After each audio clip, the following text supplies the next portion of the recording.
What a match! Australia versus South Africa, third টি-20।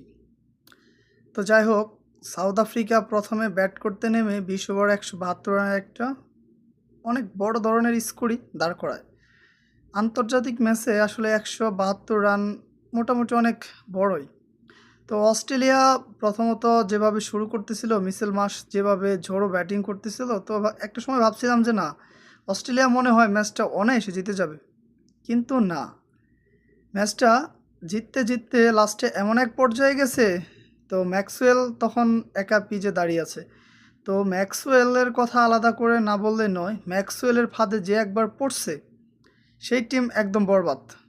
কোন ম্যাচটা Maxwell একা না জিতেইছে। তো সর্বশেষ ম্যাক্সওয়েলের ৩৬ বলে ৬২ রানের একটা অনবদ্য ইনিংস, এক বল হাতে রেখে অস্ট্রেলিয়া ২ উইকেটে জয় পেল। তো অস্ট্রেলিয়া আসলেই ম্যাক্সওয়েলের মতো প্লেয়ার আনবিলিভেবল।